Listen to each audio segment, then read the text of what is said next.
The Creole case was the result of an American slave revolt in November 1841 on board the Creole, a ship involved in the United States coastwise slave trade. As 128 slaves gained freedom after the African Americans ordered the ship sailed to Nassau, it has been ranked as the most successful slave revolt in U.S. history. 2 persons died as a result of the revolt, a black slave and a white slave trader. The United Kingdom had abolished the slave trade for British vessels in 1807, and slavery in its colonies effective 1834. Accordingly, its officials in the Bahamas ruled that most of the slaves on the Creole were freed after arrival there, if they chose to stay.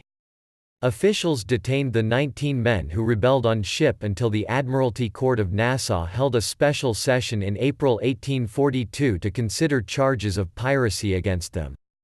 The court ruled that the men had been illegally held in slavery and had the right to use force to gain freedom, they were not seeking private gain. The 17 survivors were released to freedom. When the Creole reached New Orleans in December 1841 with 3 women and 2 child slaves aboard, Southerners were outraged about the loss of property. Relations between the United States and Britain were strained for a time. The incident occurred during negotiations for the Webster-Ashburton Treaty of 1842 but was not directly addressed. The parties settled on 7 crimes qualifying for extradition in the treaty. They did not include slave revolts.